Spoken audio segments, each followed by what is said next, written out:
Thank you very much for coming back for another episode of Talking with BPO Bosses. And we've honestly got one of the top people in the industry right now. I am joined by Matt Rocco from Etech Global Services. And I got to tell you, how long have you been in business, Matt?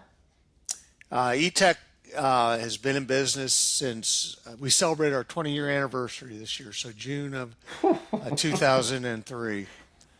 Yes. Yeah, so definitely one of the people that has seen some stuff in the industry, and I think this is going to be an amazing conversation where we're really going to focus on and something that speaks near and dear to my heart, the cultural shift and understanding of how culture inside of an organization is actually your superpower. We were talking before we jumped onto the call about this, and Matt's got a lot of really interesting stuff that I think he can bring us through. But Matt, why don't you tell us a little bit more about yourself and about Etech? Sure. Well, first of all, Liam, thank you so much for having me and allowing us to talk about Etech and our people and our culture, which is so near and dear to my heart. Um, and your kind words that you said early on were very much appreciated. So, I have been involved with contact centers since 1984 when I graduated from college and went to work with Dun& and Bradstreet in Lehigh Valley, Pennsylvania, in their first ever call center. And I had the good fortune of spending 16 years with Dun& and Bradstreet, and I learned call center business from the grassroots on up. I oversaw so much of the transformation that happened within D&B, and including the integration of technology. So I was in Scranton, Pennsylvania in 1990 when we put our first predictive dialer technology into an Etech center, which was quite a learning experience for me. But anyway, so I've spent my whole career in contact center, both internally, like with Dun& and Bradstreet, and then now as a BPO provider. So Etech provides a variety of services to clients all across Fortune 500 clients. But anyway, so I spent a great career with Etech. I was recruited by Bell South to come to Texas, start up a division for Bell South selling remote yellow pages into low end markets and low spend. And so we started that here in our Nacogdoches, Texas center, which is now is Etech's headquarters. So that was in 1999. Bell South recruited me. We started this business for Bell South. And over the course of the next couple years, 2000, 2001, 2002, we ended up, our center in Texas grew to about 400 employees. And we ended up doing a lot of work for Bell South beyond just yellow page work. So we were doing work that they typically would outsource to one of their BPO partners. And in late 2002, they made a decision that, hey, you guys, this center looks very much like a third-party center, so we're going to go ahead and try to sell it. And if we don't, we're going to close it and move these jobs. So I had relocated with my whole family from Pennsylvania, so it was a kind of a very trying moment for me, and I was responsible for keeping everything afloat during this time, as well as entertaining the potential buyers as they came in. So, and I wasn't allowed to tell anybody on our team what was going on. My boss said, "Don't even tell your wife," which of course I couldn't do. But anyway, so very trying time. But through all this, I had the very good fortune of meeting a Indian American entrepreneur named Dilip Barrett, and he had an interest in BPO, acquiring a BPO company that he had just completed developing a world-class residential commercial park in Gujarat, India, and at that time Gujarat was not considered really a destination for BPOs. They were going, to Mumbai and Bangalore and Delhi and Hyderabad. Nobody was going to Ahmedabad, India, Gujarat. So it's 6 million people, so it's considered a small town, Right. a small city in India. Anyway, so Dilip had built this, was having a hard time getting businesses there. So his idea was, if I can acquire a business and nurture it, and maybe there'll be opportunities to grow some work there. So that's what happened. So Dilip and I formed Etech. We put the investments together. We bought the assets from Bell South on June 15th, 2003. That's when we became Etech Global Services. Today, 20 years later, we have 9 centers, Texas, Florida, Jamaica, and 2 in India. So his experiment worked. We really were able to take advantage of the labor arbitrage and the talented work pool of labor in India. And we really were focused on not having, a U.S. center that had India offices, but we wanted to have a global. We really want to integrate our technologies and take the best of, what the U.S. offers, what Jamaica offers, what India offers, and integrate. And we've spent a lot of time and money, and we cross-pollinated. We had expats in India. We still have them there, but in the early days, we had 12 leaders living out there. We did the same thing when we started Jamaica in 2010. But anyway, so that's and through this all, I took all my learning that I had, the great fortune of experience at Dun & Bradstreet and then Bell South, and I took the best of those cultures and really integrated that into the foundation of who Etech is today. I've got some questions right off the top of my head. 1984, you said you implemented the first predictive dialer in 1984, or No. was it 1990? 1990 for Dun & Bradstreet. Yeah. What was that like? It's just sort of, when I think about 1990 versus 2023, Right. the absolute monumental leap between here and there, like what was the perception that predictive dialers were going to change the industry completely? I'd love to hear what your perception was in that moment, knowing what you know now. Yes. So, we were, the center in Scranton, Pennsylvania, which I was running, we were an outbound call center and service center, outbound, right, 100% outbound. So our guys were manually dialing at the time. And when you would look at, in a course of 8 hours, when you would look at the actual productivity in terms of our representatives talking to a client, it was, if you got an hour and a half of actual talk time in that environment, it was a lot. Wow. So Dun & Bradstreet had invested invested in predictive dialing technology in one of their facilities in Wales, actually. So I got to travel to the UK and spend 2 weeks at that center, looking at what they were doing and how it had impacted their productivity and efficiency. And so after that time, we came back. There was a team of us that went over. We came back and presented to the executive team about what we had uncovered and how, the return on the investment to invest in predictive dialing technology would have been, would have been a smart investment. And we showed them the numbers of how you could increase productivity, how you could talk to more customers, how you could make more sales without adding any people, right? It was all just getting them to be a lot more productive in a day. So talking, 3-4 hours a day instead of an hour and a half. And the return on investment, was over a couple years. But once you got there, it was, because the technology back then was very expensive. Everything was premise-based. We didn't have the cloud solutions.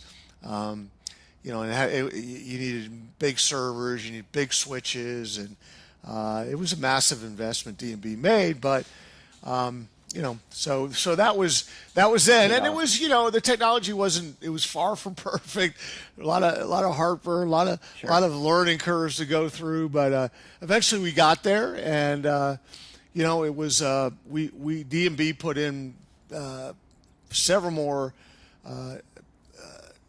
call centers, automated or technology based call centers in the United States during that time. After the Scranton, Pennsylvania was the pilot, we did the proof of concept, and then I was involved in rolling out that technology to our centers in Des Moines, Iowa, Greensboro, Tucson. That was in the 1990s. And then D&B, like so many others, at the end of the 90s, they started shifting some of that work overseas.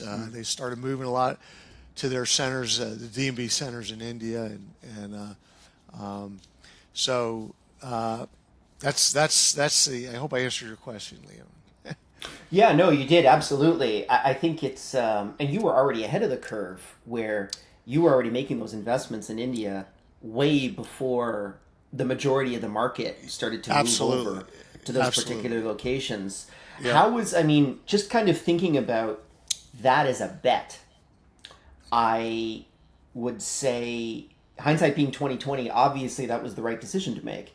But Right. when you think it's 2002, 2003, we just bought this company Right. from from the people that I was working for before. Now we've got this situation where we've got to think to ourselves, how are we going to be able to pull this off? Because this is a huge shift. I'm sure the quality of agents in India were significantly lower than the quality of agents today, right? I have a lot of Sure. experience in the Philippines, Right. and I remember at Neo, which is the top school, basically the Harvard of the Philippines, we would get a rep for 500 US from Ateneo, from basically the Harvard of the Philippines. And those were Right. the only people Wow. that we could actually get because they were the only people that could speak English well Right. enough to Sure. be those reps, right? And it's just sort of like making that type of a bet. You must have a Yep. very long term vision of where you wanted to go. Maybe Yeah. unpack that for me. How did you Sure. feel about making that type of a bet so early in the Yeah. business? So and that's a great question, and I can relate to your example of what you experienced in the Philippines because it was the same. My experience was very similar in India. But one thing about Dilip Barrett, he never pushed me to move any work to India. He understood it was going to be a process. So when we bought the center in Texas, we didn't. I mean, we bought that to save those jobs, and we did. And we then began looking at, okay, what jobs make sense to move to India, and let's start with our internal jobs. Let's start with our reporting, with our back office, with our quality monitoring, and we a good buddy of mine who we've been together at D&B and at Bell South, and now he's my right hand guy at Etech. His name is Jim Ayub. He's our chief customer uh, chief customer officer. But anyway, he went over with his young family to India for 2 years. He committed to go over there and set the foundation. And we sent, as I mentioned earlier, we had as many as 8, 9, 10, 11 expats living in India for periods of time back in the early days because it was so critical to set that foundation. And anyway, so what we uncovered is, the accents were very challenging back then. Spent a lot of time on bringing in accent neutralization talent and training, and really worked hard to overcome that. We put, TVs up in the centers playing nothing but, Fox News, CNN, ESPN. We wouldn't let them pay. We made them speak English when they were in the centers. They absolutely had to. That was a requirement. Right. So we began doing that, and over time, and it took a long time. It started to feel very much like one of our centers in the United States, we got very, it was funny because Bell South, when they sold the assets to Etech, they kept the work there because now we were a third party. And I Right. remember the vice president for their overseeing their outsourced partners.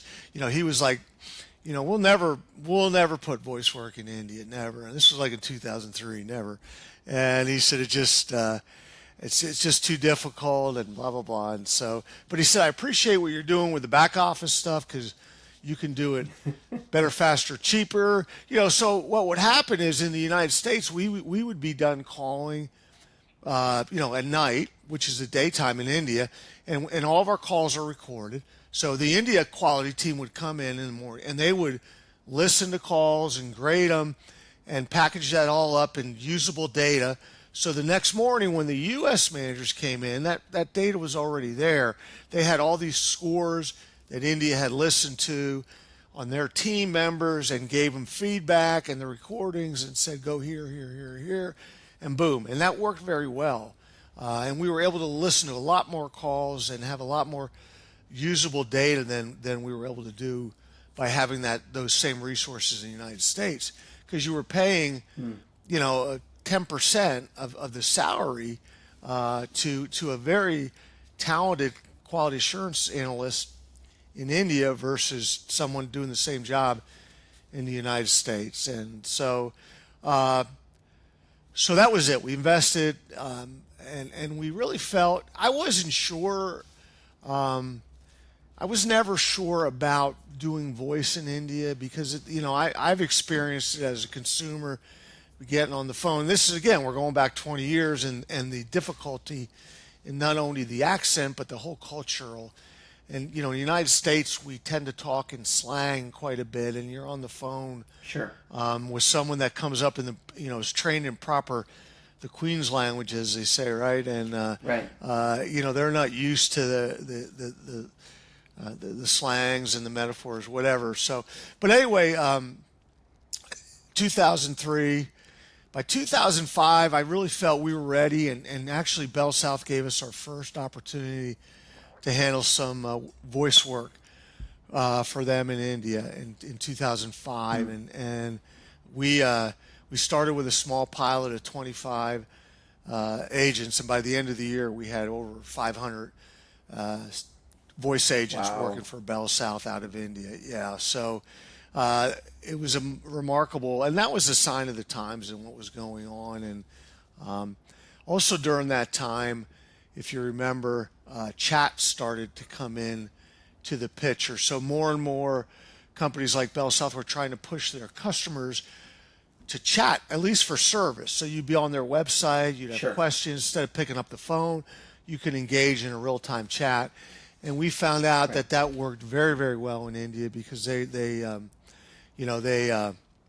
understood, they could push through the canned responses or free form better than they could speaking. And so we ended up really developing a really solid chat processes out of U.S. and India and Jamaica now. And so we were able to take advantage of the skill sets in India without having to worry about the accent challenges and a lot of things with India, and I know you must have experienced in the Philippines, the turnover is so much less than in the United States.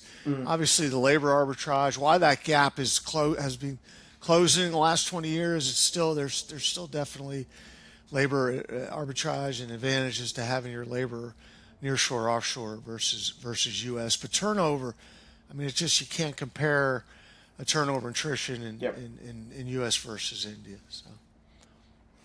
So we've got you buy the company in 2003. You implement your first front office essentially Yes. work, your first set of voice work in 2005. You've gone to 500 reps, right, in 2005 from 25, which is insane. Yep. In India, yeah. In India, right. And so, and we're growing in the U.S. as well. By then, we had our we had opened our second center in the U.S. Anyway, So where are we today in comparison to that? Like what kind of headcount are you looking at right now between Jamaica, the United States, India? So we fluctuate between 3,500 4,000, of which almost 2,000 are in India, and the rest are U.S. Jamaica. So India has become, we have more employees in India than we do in U.S. And that's a reflection of a lot of things. That's a reflection of of how India has evolved. It's a reflection of the culture that we created, and India, it's a different. They grow up there. There's so many people and so few opportunities, and people grow up there like just hungry, just they'll do whatever has to be done to get ahead, and Yeah. they'll stay. They don't have an entitlement to them. They're not. They don't expect, and anything there is earned, right? And so we wanted to keep that that hunger, but also soften it a little bit, and we started incorporating servant leadership into our leadership philosophy. The biggest challenge we had was in India because it was so foreign to them. And one of the things we did was really embrace some of the teachings of Gandhi, who was a servant leader at heart. And when we did that, and were able to show India, hey, some of the greatest servant leaders ever, and you can't discount Gandhi or Mother Teresa, so we kind of say, hey, you got Jesus Christ, you got Gandhi, who studied and embraced a lot of the philosophies of Jesus Christ. And whether you believe Jesus Christ is the Son of God, or whether you believe whoever you believe he is, you can't discount the fact that here we are 2,000 years later, and the followers of his teaching is thriving today more than any other religious teacher Right. that's been around. And when you look at how he did it through a servant leadership approach. And then you look at modern day businesses, you look at Jack Welch and some of the other, you look at Chick-fil-A and some of the other companies that have really done well and have embraced servant leadership. That's kind of what Well, that's definitely not kind of, that's what happened with us. well, let's double click on that. So you said around 2008, 2009.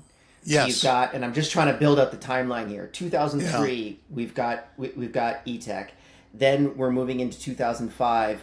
You're doing your front office work. You're doing your call center work. Then the business is being built and building at a very, very fast clip. And then all of a sudden in 2008, you've got this top-down leadership model, Right. and you have an epiphany saying, "This doesn't work." I'd love to hear what that epiphany was. What brought that? Was there an interaction? Was there a story? Yeah. Is there something there that you could really share with us? Because I think that when we talked beforehand, what differentiates you from the rest of the market? You immediately said it's your mindset of servant leadership. So I'd love to double click on that. So, I mean, and there's so much there for me to try to unpack in this time, but I'll try to keep it concise. Sure. And so around that time, I was, hold on. Sorry. I don't know if you Oh, heard no that. worries. There's somebody at the door. Okay. Around that time, I was like kind of going through an awakening in my own life, and like, I was working my tail off as we were trying to grow Etech. We were having some great success, and financially the company was doing well.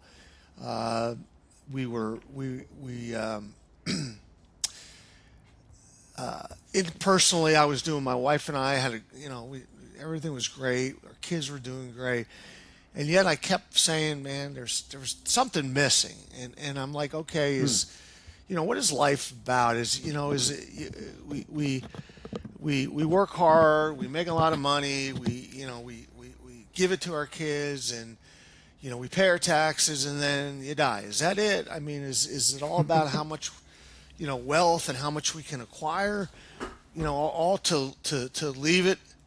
To our kids. And I remember Steve Jobs saying, I was watching him and see him saying, when he realized the cancer he had, he wasn't going to be able to beat it, right? It was inevitable. He was facing his own mortality, and he said, I look back on my life and everything I've accomplished, and where does that get me? And this is a guy that changed the world, right, with his technology and the way, the way he positioned the iPhone and the iPad and the iPod and all that. Anyway, but he's like, I look back and none of that means anything. He goes, I'm gonna end up being the richest guy in the cemetery, and what does that mean? What have I accomplished? And really, that kind of hit me. And he accomplished so much, but he was, it just kind of got me to thinking about things. And also at that time, I had began reading a lot of John Maxwell's stuff, and I became such a big fan of John Maxwell. I've had the privilege of getting to know John. We've had John at Etech on a couple occasions, and I my house in Florida is in the same area that he is, and we happen to go to the same church together, and he teaches there quite a bit. So I've developed a personal relationship with him, and he's mentored me a little bit. But servant leadership, when I really began studying it, what hit me was like, okay, you can build an organization that is as successful and profitable as what we're seeing at Etech, but you can also instill a philosophy with your people that, hey, this is about much more. What we do is about much more than just a balance sheet and just a P&L. And at the end of the day, while those things are important, and we've got to, we have to have a profitable business in order to take care of our people, our customers. But at the end of the day, I believe we're all wired to be a part of something that's bigger than ourselves, right? And so I said, why can't Etech be that? Why can't we be an organization whose priorities are focused on serving each other, our customers, and serving and giving back into our community? So we this all started to come together around 2007, 2008, and I locked myself in the room with our senior team, and at that time for 2 days, and we sat there and we had our we call her our dean of leadership development. She's really our director. She oversees all of our leadership development. Melissa Downs came in and really she facilitated those 2 days, and we dug into, what do we want Etech to accomplish? What is it that we really want for this company, our people, our customers, and in our communities? And that's where we broke things down, and we redid our vision and mission statement. We came up with what we call our character commitments, which are the leadership commitments that every leader is going to be trained on. These are more softer skills. Some of them are harder, but not like technology. They're like vision and accountability and positive influence and value in others, communication, adaptability. Anyway, we came up with these. We defined them, what that means for Etech. Recreated our mission statement and our vision. Our vision is to make a remarkable difference for our people, for our customers, and with our communities. And our mission is to to help our customers to be a servant-led organization that helps our customers gain market share, be more profitable, retain customers, and protect their brand and enhance their brand. So changed things around, and then we began implementing this, and it took several years. But it was during that time that, if you remember, the economic collapse of 2000, 2008, 2009 hit. It impacted a lot of our customers. They began really peeling back and looking for ways to downsize. And during all this turmoil is when we were implementing servant leadership into our company, and there were some moments in there that reinforced to me that we were doing the right thing. When I saw how our leaders were responding to some of the things that were going on in the marketplace, and what we were doing to make sure we were there for our people during this time of, there was a lot of heartburn because not just as for businesses but individuals, because of all the uncertainty that was going on with the recession during those years. Well, that brings up another question that I have connected to this, which is there must have been people that were pushing back on this. Oh yes, Like you have this group, right? And it's like the middle of 2008. The economy is collapsing, and I bet you there were some VPs, directors, maybe even executives in the company that would say, Matt, we need to stop screwing around with this stuff and actually go back and figure out the dollars and cents of this organization. Like, we can't keep our head up in the clouds about vision and mission and values. And, were there people that were like that, yes. and how did you deal with it?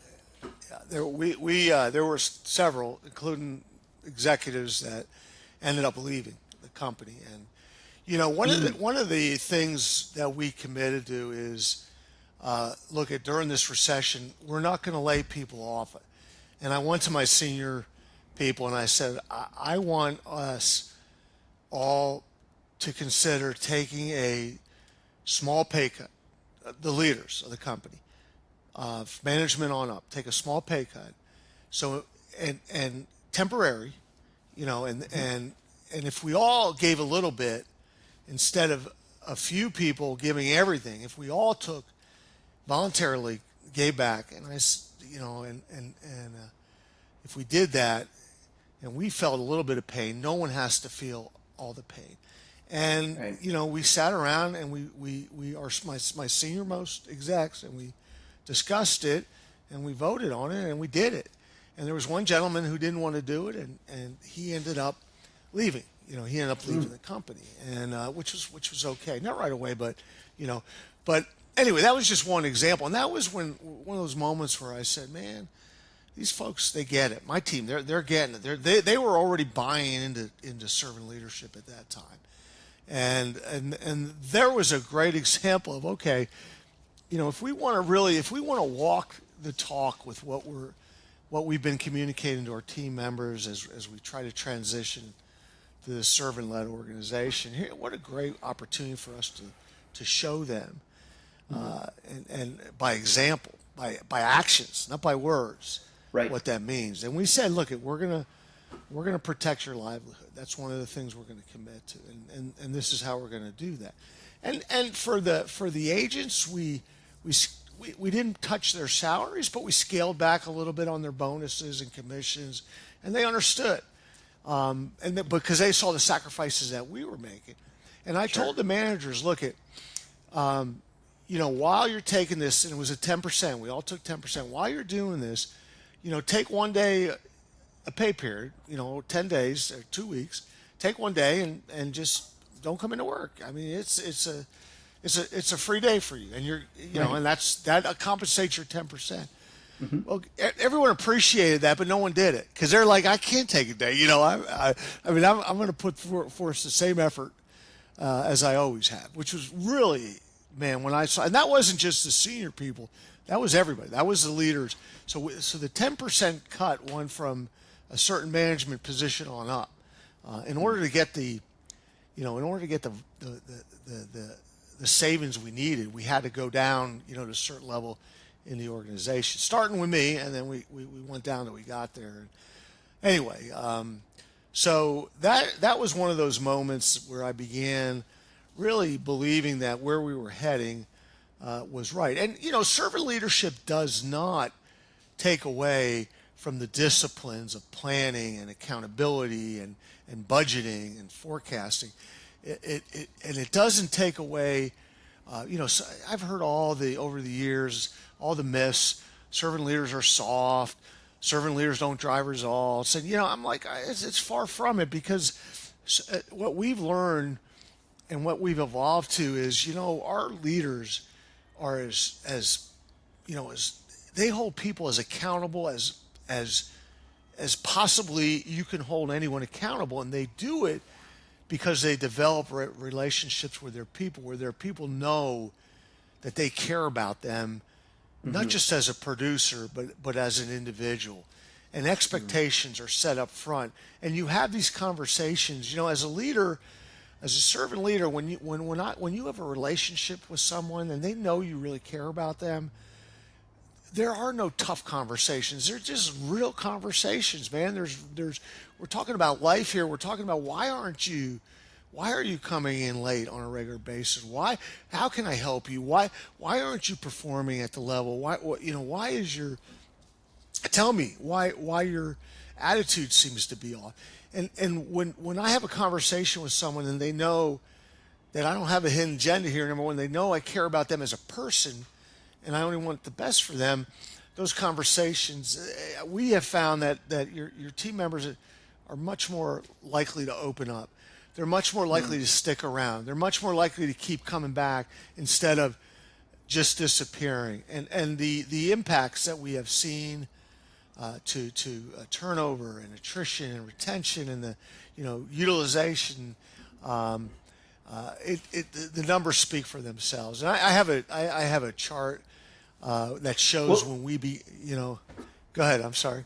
No, let's talk about that. I would love Yeah. to be able to, because essentially, if you're selling someone servant leadership, what kind of quantifiable numbers can we tie this back to?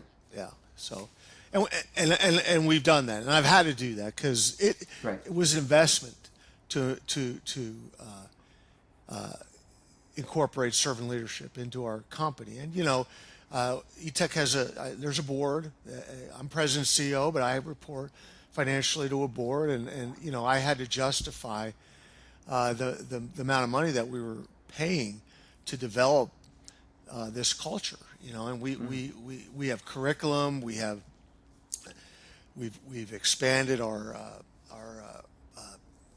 leadership team, our leadership development team, and we invest a lot of money in those people so they can in turn invest in all of us. And so the KPIs that we focused on were obviously turnover and retention and performance, but the main thing is, look, as I grew up in a very top down, old school management style, and I absolutely, as a young leader, could drive results doing it in a very forceful way, but it was always a challenge to sustain results that way. I learned, and a lot of that was because you'd burn people out. They get burned out, and I was there because I got burned out when I started at Dun and Bradstreet. I was on the phones for 9 months, and I was driven. My boss was a driver, and I got great results, but I was burned out, and luckily I had an opportunity to get into management at that time. So obviously that style of leadership works. It can work. I'm not discounting it, but my challenge had been, how do you sustain it? How do you keep people motivated, engaged, especially during the tough times? When times are good and everyone's happy, everyone's making money, and anybody can drive the ship. But it was during those tough times, So and we've had several examples, not only the recession, but COVID, and I'll talk about that a little bit about that later. So to answer your question, we began measuring where we benchmark all those KPIs that were important, and at the end of the day, the bottom line is the bottom line, and that's what we began. When you look at the charts that show Etech before servant leadership, and then there was a little storming Norman period, and then Etech when I really felt we had the foundation there, and you look at our financial results, and it just kept, they just kept going up, and we grew. Our greatest growth period as a company was from about 2011-12 through COVID, and even during COVID we grew when other companies weren't. And I believe that wouldn't have been possible if we had not made the investment in servant leadership way back when we did.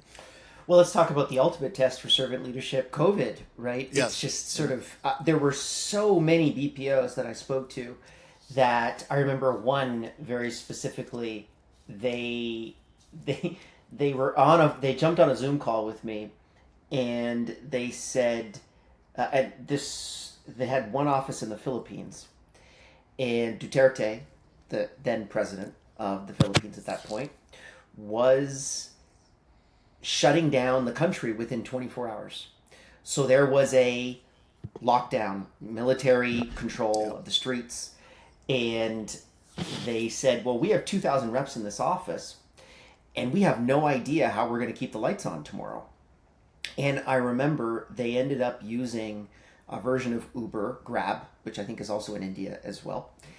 And they tossed desktop computers into the back of Grabs and sent them all over the city of Manila to all of these different, all of these people's homes and said, hook up your computers. We're going to try to get everyone's connected to the internet tomorrow, right, to be able to make sure that it's reliable enough. And they ended up getting through that storm, and they're now way more successful than they were because they built that extra muscle. I feel like, and we may be entering one of those economic situations now. When you look at the economy, Absolutely. right, and you look at everything, how everything's going, that's when businesses are made. It's really, to me, I get excited whenever we see one of these economic shifts because for me, I recognize this is when all of my fat competitors are going to drop off, and the people that are here for the long term, the people that really have built that muscle, are going to be able to succeed. So COVID, I mean, what happened to you guys? You've got thousands of reps throughout multiple locations all over the world, and then boom, COVID hits. Yeah. No, I agree 100% with you, Liam, what you said. I believe it's during the chaos where the biggest opportunities are if you embrace it properly and you look for it. And Etech's whole evolution, if you look at, when we first became Etech, here we are, and guess what? The do not call and the telemarketing sales, the TSR legislation is coming to fruition, and here you are, and compliancy, and so many smaller companies like Etech went out of business during that time, right? During the whole DNC, because they weren't, they weren't embracing it. They didn't understand, hey, you could still be a profitable business by doing things the right way. If someone doesn't want to be called, why would you want to call them? They're not going to buy from you anyway. I mean, we were like, God, thank goodness. Let's get those people off our scrub them out of our list. But anyway, again, during the crisis, during the 2008-9 meltdown, we grew as a company. It was during these times of chaos and uncertainty that I believe we grew as a company. And I believe, I look at my own life, it was during the difficult times is when I grew the most. And that's a lesson I try to instill in my kids. We certainly instill it in Etech. But let's go to COVID and what happened. So we were watching, obviously what was going on around the world, especially in India, Philippines, and we saw what was happening. And in March of 2000, I'm sorry, 2020, COVID was 2020. I get 2020. 2020. It was February of 2020. 4% of the U.S. workforce was working remotely. By March, it was 45% of the U.S. workforce. So in March 1st, 100% of our workforce was work from office. 100%. Wow. And we saw what was going on, and again, I got my senior team together, and I'm like, man, we got to do something, and we got to do it now. We can't wait, because you see what's going on in these other countries. They're going to shut down, and Modi, Prime Minister of India, was already talking about a lockdown, and we were seeing it. So we made a decision that we were going to invest in the technology to set up every employee with the ability to work from home, and we were going to make sure they had the right bandwidth. That was the other challenge in India. Not everybody had the bandwidth they needed at their homes. And Jamaica, same thing in Jamaica. Not everyone. So we subsidized making sure everyone had the right technology. We didn't hire Uber to move our computers, but we rented trucks and we loaded them up. And our IT guys, boom, we started moving computers By the end of March, we were 80% of our workforce was work from home, and the Wow. 20% that wasn't was because either the customer would not allow work from home, or the person just didn't have the capabilities, and they wanted to come into the office. And that was to watch that unfold. To me, was so humbling, and because the team came together and we said, look, we first and foremost, we want to protect everybody's livelihood. We don't want anyone to have to face, we want to make sure everybody's livelihood is protected, and we want to make sure everybody's safe. So we went into overdrive in our centers and while we were transitioning, we were scrubbing the centers down. We were making people wear masks. We had invested in hand sanitizers that were everywhere, and our facilities team was working overdrive. People, they were wiping down every time we turn around, they were wiping stuff down, and Right. we really, really, really tried to combat the spreading of it within the centers, and really, as we began to set people up with the capability of work from home, we started moving people aggressively to work from home, and at the core, at the very top of our priorities was the health and the well-being of our people. And we led every time I got and spoke to the company. We were doing a lot of video casts at that time. I started with, hey guys, during all this, your health and well-being is number one, and our customers, we want to be there for our customers and each other, and that's number two. And so the only way we're going to be able to do that is to stay healthy and find a way for you guys to be able to work remotely, because what's coming is like it happened in the Philippines, happened in India. They shut the whole country down, but by then we had our people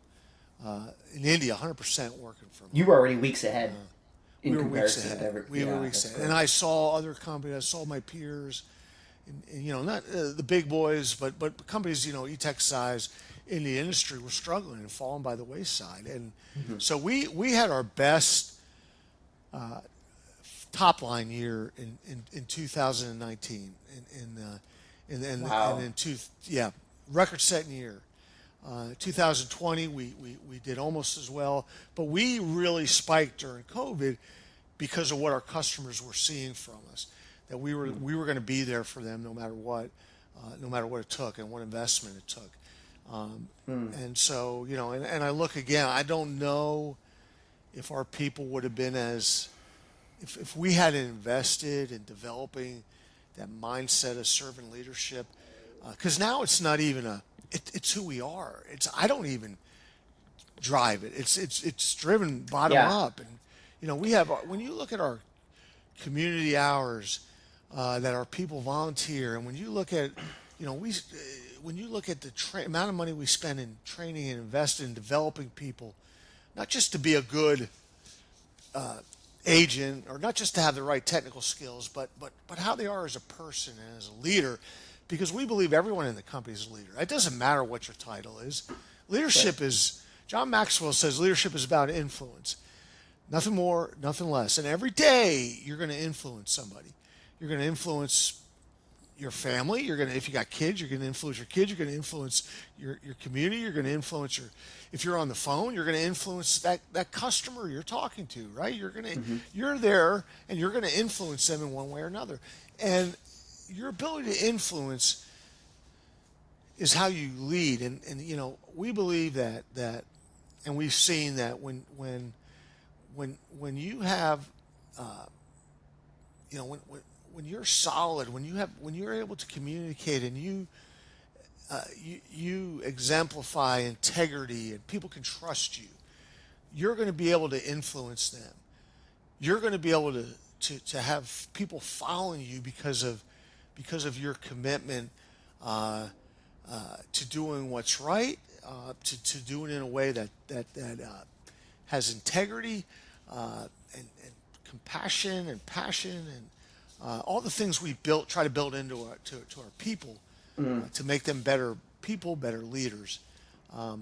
That all came to a bubble during COVID, and I have I sit back and I've talked about that so many times with how our team transformed and during this really crazy time of so much uncertainty. People, people were losing loved ones. We unfortunately lost a couple of our employees during all this, but I don't know of anyone that wasn't impacted by COVID, um, you know, uh, in some shape or form, including unfortunately losing people near and dear to them. But it was during all this that our company stepped up and shined. And I actually had people. I was getting emails from parents of team members in India thanking me for doing what we were doing in terms of keeping their son or daughter, keeping them actively employed. A Right. lot of our folks in India, in India has their homes tend to be multi-generational, so a lot of our young folks in India they live at home, Hmm. and so even when they're married, they initially they'll live at home with their parents. So Right. these parents, this generation who doesn't probably understand the BPO industry very well, they were seeing this and they were seeing their children like on Zoom calls and video and I was getting emails. Parents were reaching out to me, and it was so great to see that the kind of impact that we were having. Heartwarming. Yeah, Yeah, I have yeah, a theory. I mean, at least my perception, based off of your description, was you the culture isn't the office, right? The culture isn't Pizza Thursdays. The culture is no, mission, vision, values, and you already instilled that inside of the people. So it didn't matter whether they were in an office or whether they were working from home. They fundamentally already had that framework in place. So your ability to transition, I identify, at least for me, when you take an organization remote, you actually show all of their ugly scars of that organization. All of the right, cultural right, mismapping that you have inside of the company shows up very clearly because people have to be a little bit more focused, right? They've got to be a little bit more disciplined. There's more opportunities to chat with their parents or jump on their phones or whatever it might be. So that extra level of discipline and reinforcing, why am I doing this? Why does this matter? Why does working here excite me in comparison to working at the company down the street? I think you already right. instilled that, and that was really why you were able to transition to Abs- through COVID so easy, so much easier than everyone else. Yeah, I wouldn't say easy, but Well, easier than other people. I have to tell you, less difficult, maybe. Yeah, I don't. I was Believe me,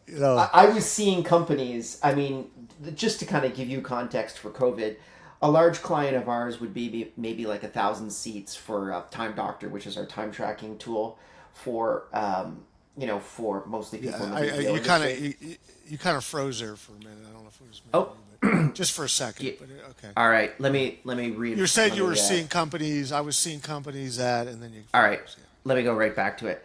Yeah. So I was seeing companies that were maybe like 1,000 seats, and that would be a big customer for us at one Right. of our tech companies, Time Doctor.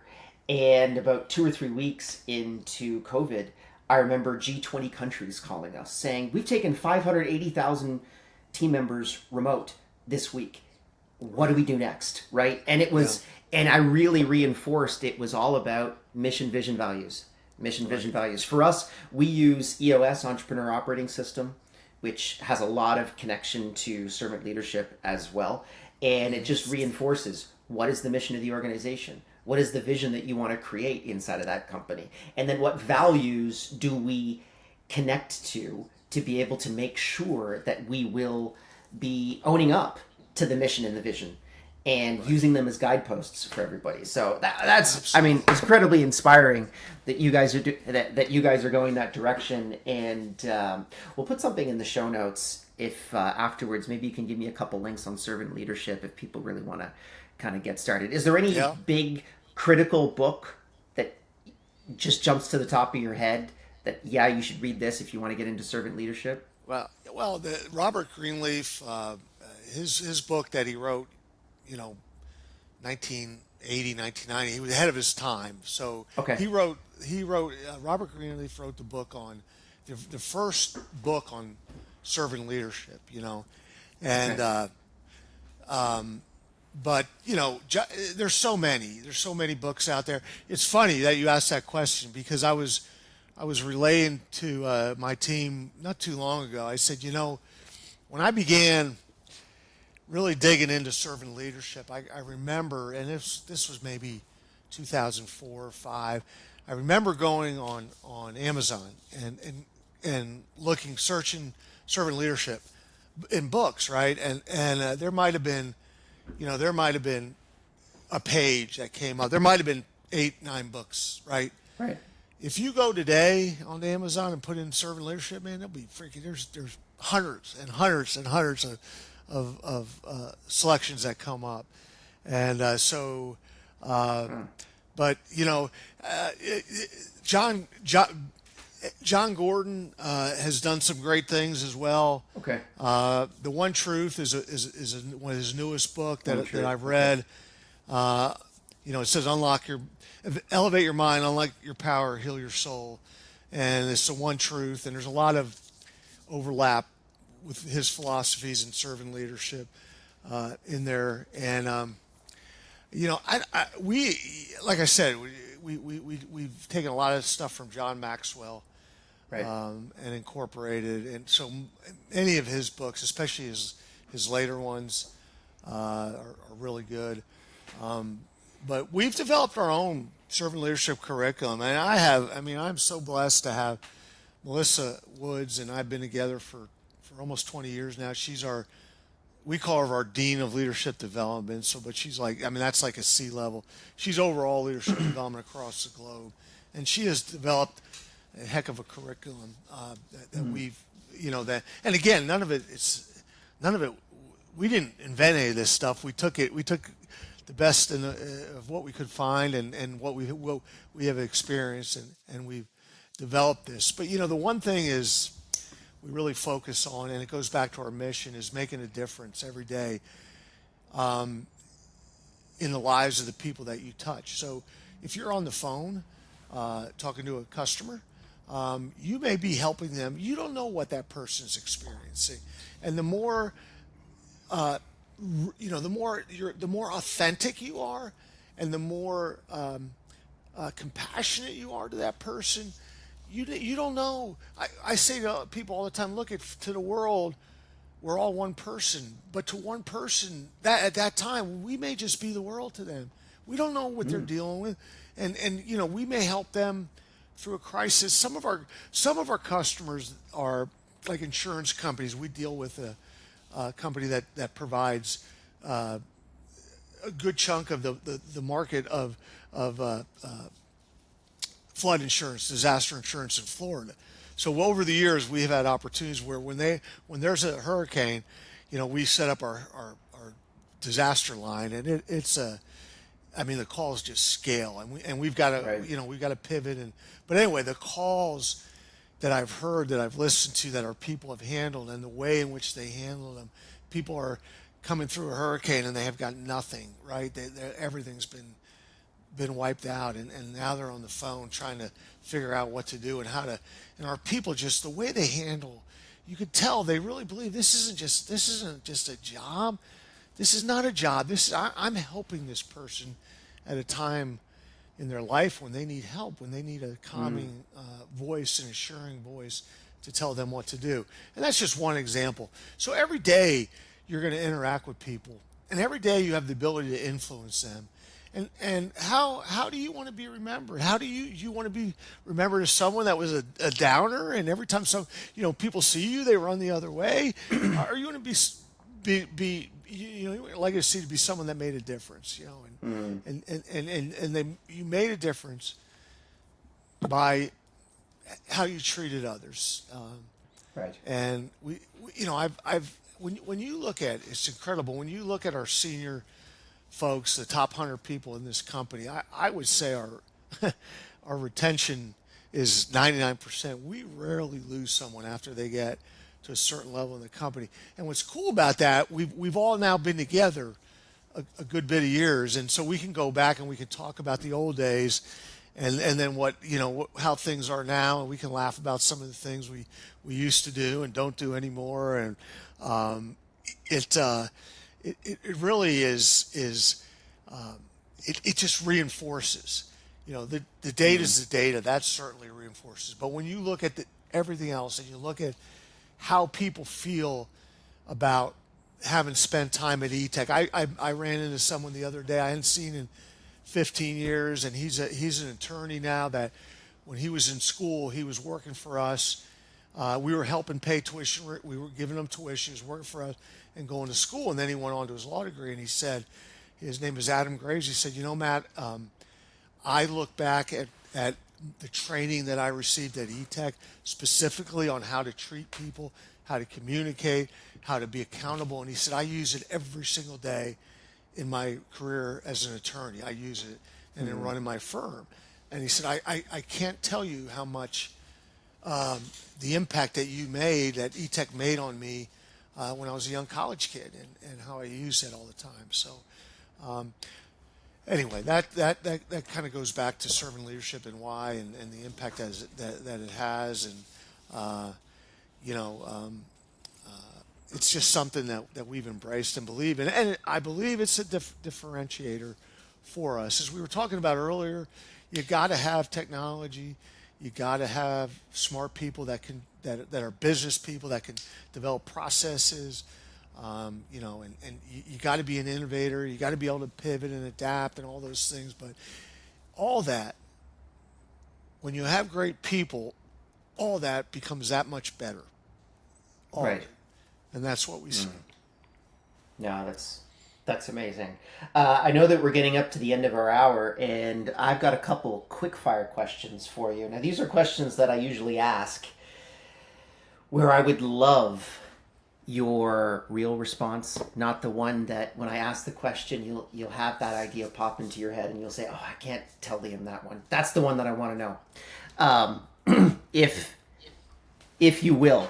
All right. So, first one is, what counterintuitive advice would you give to other BPO founders to build the type of business that you've built over the last 20 years?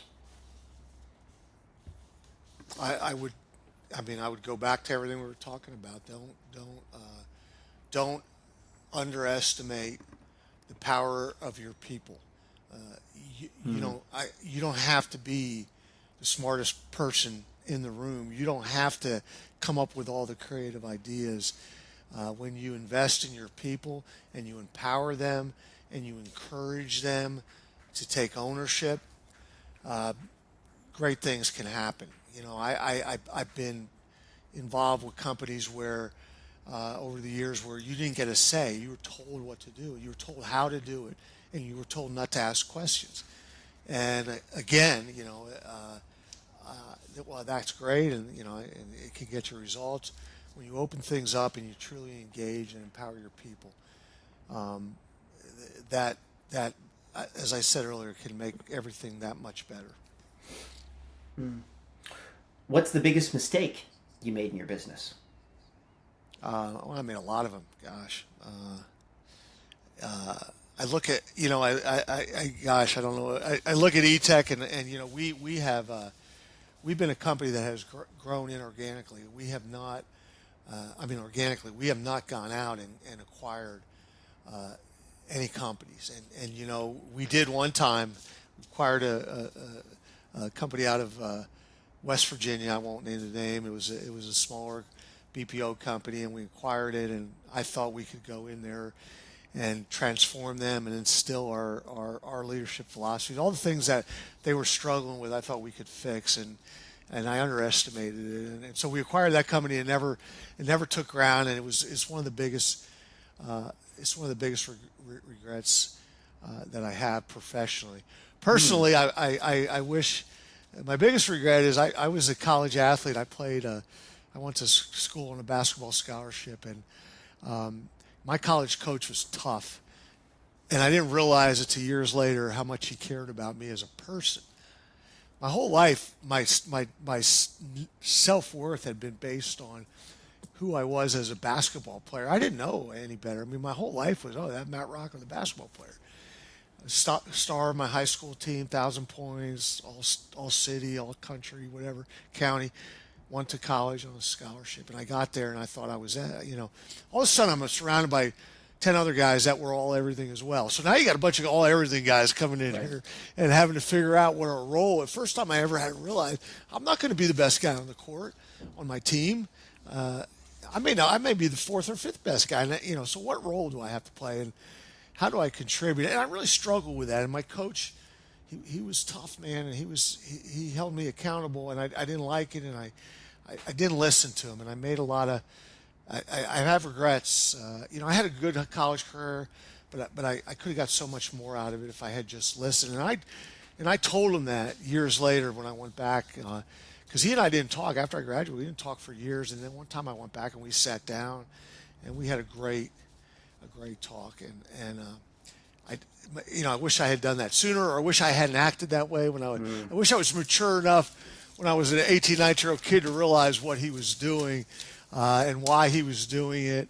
But that, again, I take that, and that's an example where I didn't know, because I hadn't built that relationship with him and he hadn't built it with me, how much he really cared about me as a person.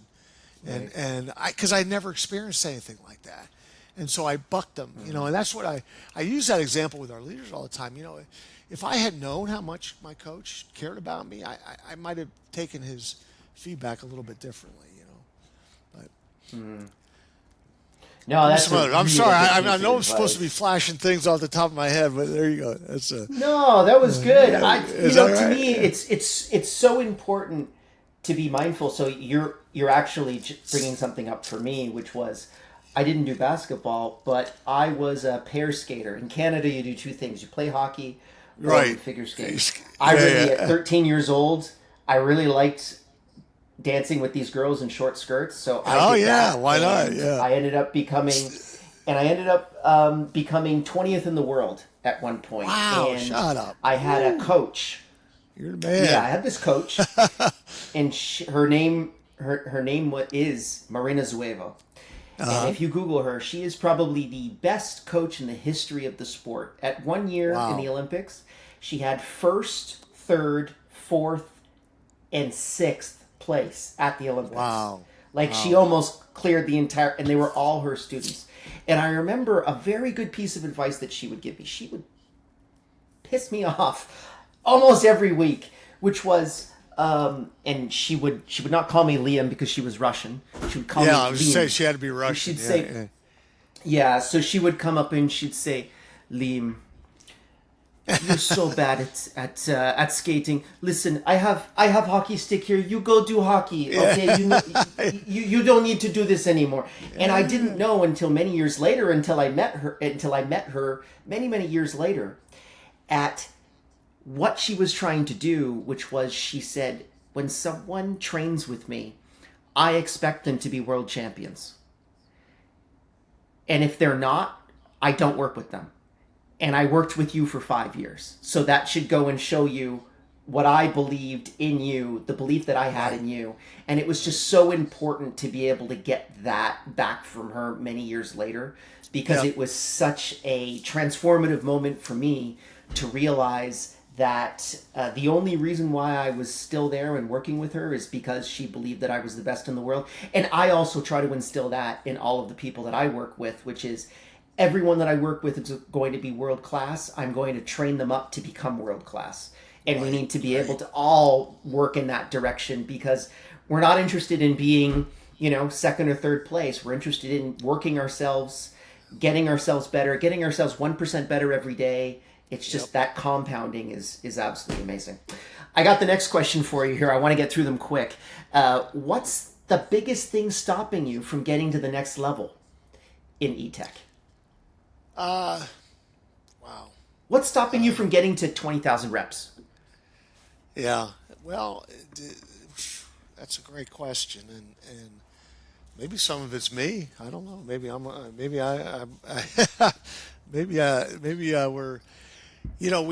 we kind of. I think we're maybe a little bit too comfortable, with who we are, and I don't know if we really want to get to 20,000, but That might be an answer too. Yeah, we like, we're, we're, we're, we're realists, right? We know we're not going to ever compete for the big opportunities against the big boys, right? Hmm. But we're also know what our strength is, and our strength is we're a niche player, and I think we do work with all with the Verizons and the AT&Ts of the world and the Dells, and we may not have 5,000 seats, but we have a lot of seats with these companies, and they love us because of our adaptability. COVID as an example, they love us because of our philosophy on our people, um, and my fear is the bigger you get, the harder it is to manage that, which is what Mm. I think our differentiator is.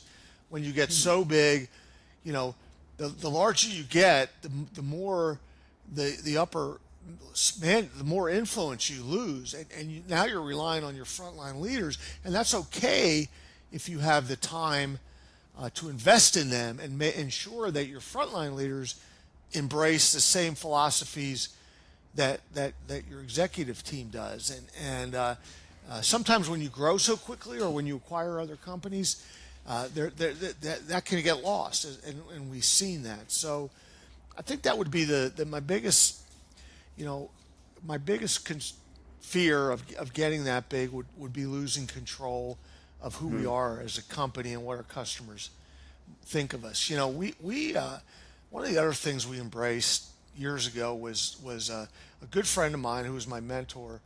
Um, he introduced me to a book called The Trusted Advisor, and in that Mm. book it talks about how to have customers for life, and what does it mean to be a trusted advisor. And they focus on intimacy, uh, reliability, and credibility. Um, how do you build those three things with your customers? And then what does your customer think your self orientation is? Does your customer think that you only care about you and what this relationship, or do they really believe that you care about them? And again, it just, this philosophy on trusted advisor, if you haven't read that book, I encourage you. It's a phenomenal book, and we've incorporated that into our leadership training as well. Hmm. But basically, the philosophy of trusted advisor doesn't just work for customers; it works for everybody. It works for your customers. Obviously, it works for how you run your company, your relationships with each other, your outside of work. How does your wife, do you have those same qualities that make for an advisor? You have that with your spouse or significant other. Hmm. So anyway, so we've invested in that as well. To go back to your questions, I just, my concern is, would we lose some of this that we've Mm. developed, that we spent a lot of time in, if we grew too quickly? We've been able to Right. grow at our pace, and we've done it well. And I know, sometimes, my board and my investors, they would like us to grow quicker. I mean, they'd like us to be, that big 500 million a year BPO or bigger, Hmm. and we've gotten to where we are today, doing things this way, and it's worked. And I think they see that, they respect that, and they don't push too much for us to grow quicker. So, Got and it. I don't know I don't know if I'll ever see us. I was happy when we got to 4,000 from 400, and I'd Right. like to see us over the next few years, uh, break 5,000, and then we have a goal by 2026 to get to a certain revenue number, and in order to get there, we're gonna have to be 5,000 strong Got by it. 26. So, Yeah, no, I respect the perspective of consistent growth. yep, It's like if you get 1% better every day, you're going to be yep. amazing in 100 days, 200 days, 300 days. Absolutely. And, Last, and on the flip side, let me add this. We've had yeah, so many larger BPO customers and private equity groups come to us over the years. They recognize what's going on, and hey, is Etech interested in acquisition, merger? And That's the other thing I tell my guys, and they agree. I mean, like we've spent the last 20 years giving our heart and soul to this company. You get acquired, you don't know what's going to happen, or you bring in a private equity group, you don't know what's going to happen, what they're going to do. Right. I mean, it all sounds great. They're going to change, they're going to take you on this quick growth path, but what do you compromise? What do you give up in order to get there? I don't know. Some people I know don't agree with my philosophies on that, but it served us well. And we've been more profitable by doing it this way, by than we've ever been. And that with giving a lot back. Conscious capitalism, right? We're very Yeah, conscious about what we do with people around us. for sure. Last question that I have for you. Yes, sir. What do you think the BPO industry needs to do differently? Yeah, that's a great question. You know, it well, there's a lot of things that we try to do differently as a company, and realize that it doesn't matter where your representatives are sitting, at home, in an office, in India, in Jamaica, in the Philippines. Every one of them has to be best equipped to provide a remarkable experience to their customer, our customer's customer. So as a BPO, how do you ensure that every experience that your customer's customer has with you, because when our reps on the phone, they're not representing Etech, they're representing AT&T or Verizon or whomever. And so how do you ensure that wherever that rep is sitting, whatever country they're in, whether at home or at work, whether they're doing chat or voice or email, how are they delivering an experience to that customer that's remarkable, and I think sometimes we as an industry focus on technology and we focus on costs and processes that we lose that. As a BPO company, you're servicing your customers' customers, and I think we lose fact that the best way to do that is to ensure that who's ever managing that interaction, whether it's technology, which it could be AI, or whether it's a person, that they're equipped to do it in the best manner possible. And that's an investment. I think a lot of companies hesitate to make that investment. And as a BPO, I think if we did that better, it would it would go a long way in continuing to take our industry to the next level and transform our industry.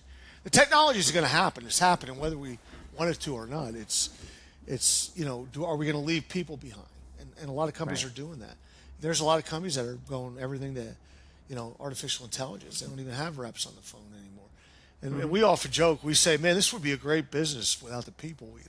And here we are. I think our industry is, and that's a joke, by the way. We say that because Right. with a lot of people come a lot of Harper, right? A lot of Yep.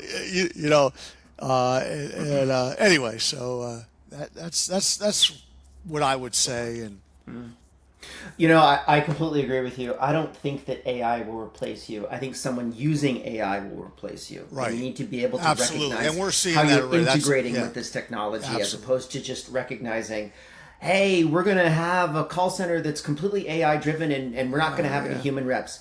Yeah. I got to tell you, never going to happen.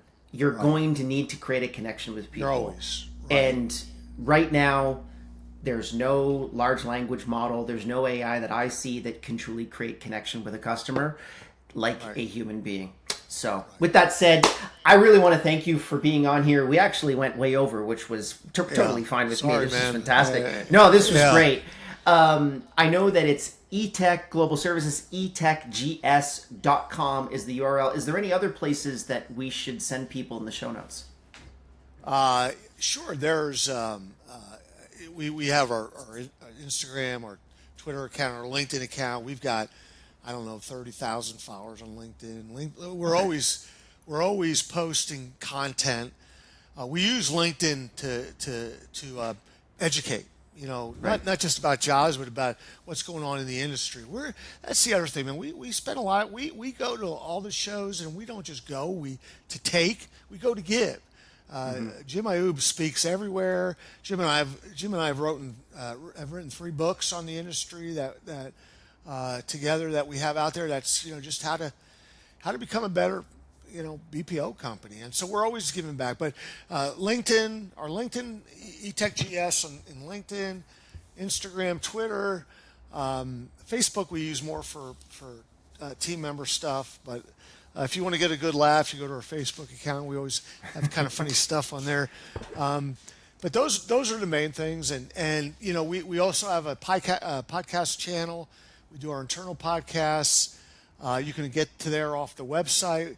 Website's got a resource page that's loaded with all kinds of great stuff. So Perfect. Okay, well, we'll put that in the show notes. Yep. I want to thank you, Matt. This was really cool. Liam, thank you, man. This was Particularly awesome. just to kind of see your career path over that 20 years of building Etech is really amazing, and you opened up a whole bunch of different kind of thought processes in my own mind that I actually am going to spend the rest of the afternoon researching. So thanks a lot for that.